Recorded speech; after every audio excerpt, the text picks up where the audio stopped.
Browser detection is the key to having a successful interactive site, because you never know how people are going to access your site these days, whether it's going to be from a mobile phone, an iPad, a small netbook laptop, or a computer that has a 40-inch screen. You just can't tell, and it's hard to design websites based on that. So here we have the ability to compensate for differences between all those different devices. And what we have to do is we have to figure out what kind of web browser engine that they're actually using, because that's where it really makes the difference. Because things like Safari and Chrome use a certain type of engine, whereas Firefox, Opera, IE, they all use other engines. So what we can do is look at those engines like we have here. So here we have like Safari and Chrome currently using WebKit. Gecko is used by Firefox. Opera has their own Presto engine. Blink, which is actually a fork of WebKit. Chrome is going to migrate to, because Chrome is actually in the process of dumping WebKit. Opera had stated that they're going to be going to the same thing that Chrome is using. However, that came out right before Google decided that they were dumping WebKit. So more than likely, as I put here, Opera will be going to the Blink web engine. And IE is not on this list. IE is in their own little world, but they do have their own engine. So I'll show you some CSS here in a little bit that defines each one of these kind of web engines and why it is definitely good to detect that browser.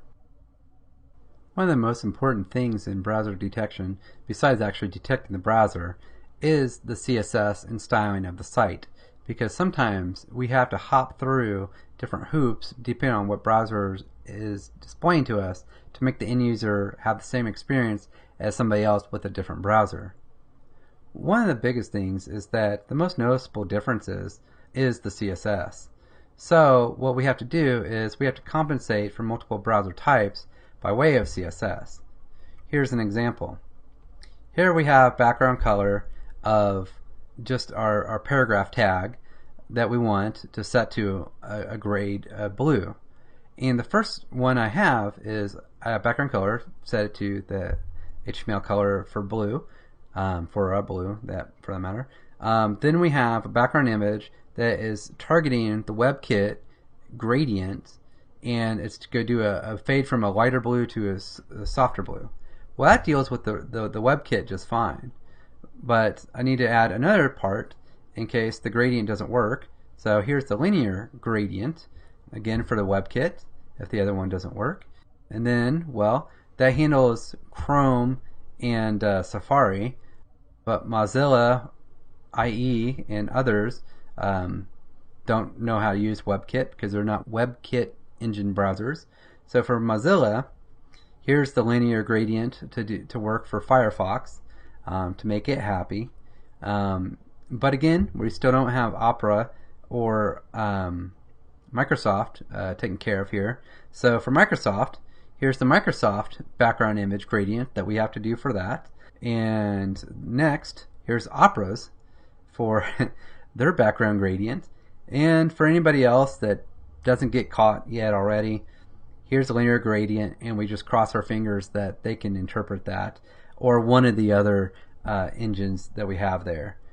So as you can see, doing different CSS to support multiple browsers in a design can really be kind of a pain in the neck, so that when it comes to trying to do things solely in CSS, as I'm doing here with a gradient color just as a background to a paragraph tag, this could be handled easily by using a gradient image and setting it to the background and then doing CSS styling with that, because most browsers will understand that, opposed to trying to have it created solely from code.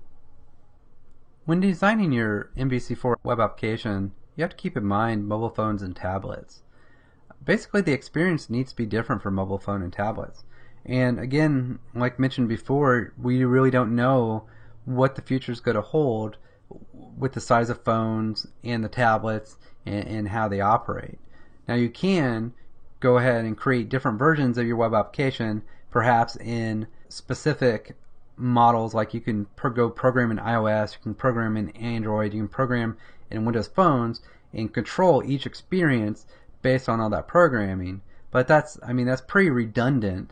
So what some people would want to do is say, hey, I want to create my web application once, and I just want different views, if you will, for my web application depending on who's viewing it. That's the whole point of browser detection, so that we can tell the difference between a computer with a big screen, a tablet, and a mobile phone, and then deliver the same experience, although it looks different, but the same experience for each one of those devices. So the main thing that we need to accomplish is we want to avoid the pinch and zoom wherever possible.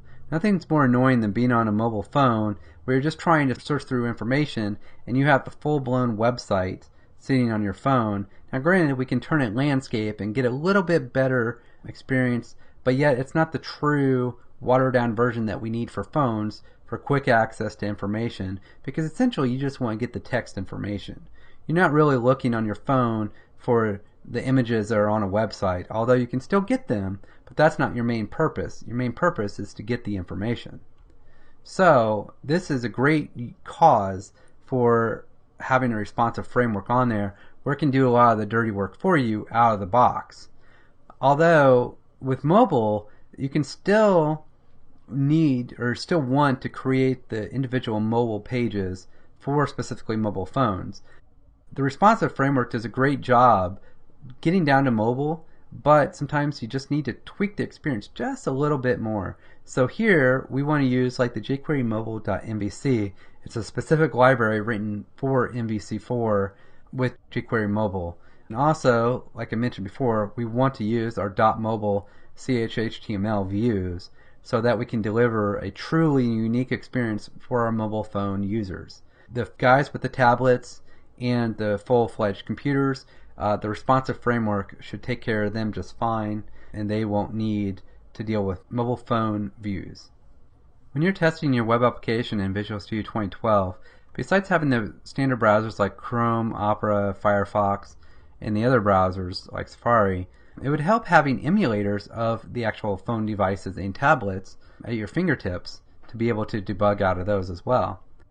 Well, you can enable Visual Studio 2012 to use emulators like your Windows Phone, your iPhone, and your iPad. And these emulators, believe it or not, can be installed via the Web Matrix from Microsoft. And there are free versions of the iPhone and iPad that you can use only via the Web Matrix. If you actually try to look these up from Visual Studio 2012 itself, there are only trial versions. So you want to do it the other way through the Web Matrix, and you get it like a watered down version, but still you get your emulator for your iPhone and your iPad. The best part is you can integrate these with the browser debug button within Visual Studio. A great blog post by Scott Hanselman outlines everything that you have to do to add the iPhone and iPad emulators to your Visual Studio IDE. In this demonstration, we'll be looking at how to detect the browser between a normal browser and a mobile browser. So what I've went ahead and gone and done is I have the jQuery mobile MVC framework installed on top of my MVC4 application, and that can also be done through your NuGet package manager. Here you can type it in, or you can do a search online, which I'll just go ahead and do this so you know what it is. So jQuery.mobile.mvc is what you need to search for, and here it is. It's a helper for the MVC4 project. As you can see with checkmark, I already have it installed. What this does is that this installs some scripts for you, installs your mobile scripts here. It also creates this mobile config bundle here that has just your jQuery JavaScript files in your mobile CSS, which it also added to that I didn't mention. So you can reference these within your mobile views and layouts. So the other thing that you need to do when it comes down is you need to register that mobile configuration. Just like you're registering the other bundles of JavaScript files up here, you need to reference for the bundle for the mobile configuration as well. And there's a README text that actually comes along with the jQuery.mobile.mvc that reminds you of the little steps that you need to take to wire up your jQuery mobile to your MVC4 web application. Now, on one of the previous slides, I had mentioned the blog post by Scott Hanselman, and he has basically taken the mobile browser detection just a little bit further and created what he calls a view switcher, which is just a shared partial view that gets called when it tries to detect the browser. And it's pretty straightforward. We're just saying if the request of the browser is a mobile device and it's doing a GET, in other words, it's just displaying data or grabbing data, then we want to switch it to display our mobile device. Otherwise, it's going to be the desktop view. And what he's doing here within this view switcher is just essentially putting a small bar across the top of the mobile browser, just saying, hey, if you want to view this in desktop mode, click this link, and then it'll switch the view to desktop mode. This could be handy if there's like a false positive of like it thought an iPad was a mobile browser, which can happen. I've actually seen this before with Office 365 and an iPad that had the built-in phone chip or SIM card that was getting its internet over from a SIM card over like a wireless carrier like Verizon or T-Mobile or another carrier like that.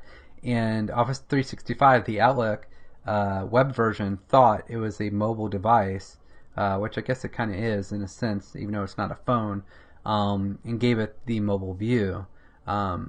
So this particular view switcher would come in handy where somebody could say, hey, look, I'm on an iPad, I don't need the very simple layout, I want the fancy layout.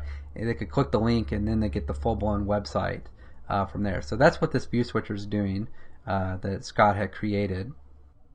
Okay, so for our demonstration here, I went ahead and created a model class just called products, which just has these three fields in here in this product, and products is just a list of the actual product. And in our controller on the home,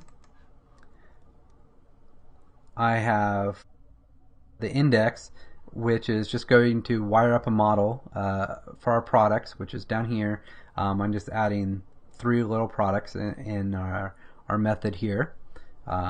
Pretty straightforward. And what I want our index to do is actually display that data. So here I'm specifying the model at top. I took out a lot of the standard MVC4 HTML jargon that comes with the template. And I'm defining my products down here. I'm just saying for every product, create a list item this way. So I'm going to go ahead and look at this in Firefox so you can see what shows up. So here's our list of our three products that we defined: Coke, Pepsi, and 7-Up.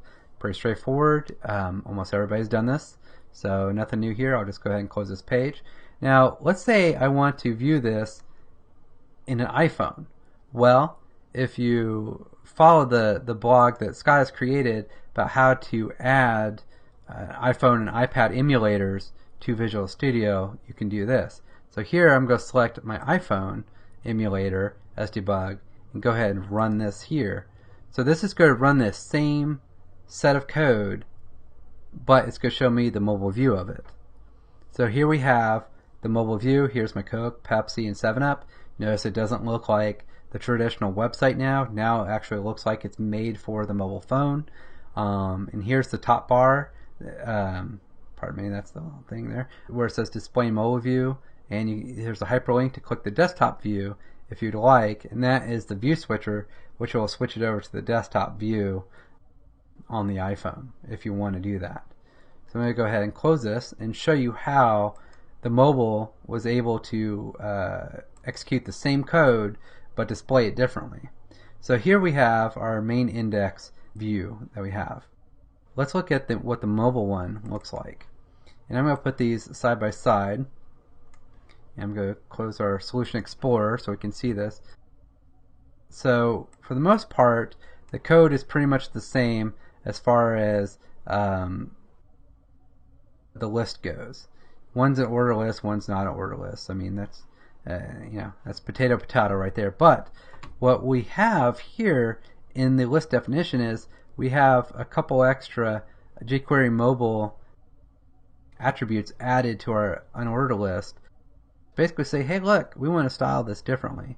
And we've got our link that wraps around our header tag for displaying the product name, and then the paragraph tag for displaying the description below. So it's slightly different, but the main key is that this is mobile over here, which is supposed to be a lot more simplistic than our full-blown index page. But the great thing is that the controller here, the home controller that passes the data to the view, it doesn't care. It says, I am passing the product model to a view called index. And the configuration that decides, along with the browser detection, saying, hey, should I show the full view page or should I show the mobile version of this page? And that's what's great about this, is that all you have to do is configure one of each, depending on what you're trying to detect, and then you'll be good to go. It'll just always work, which is a good thing. And you can expand on this if you want to say you want to index.iphone.chhtml. Well, you can actually expand on those detections within the global ASAX. Here I just have a default mobile against our primary views. So that's how you do browser detection.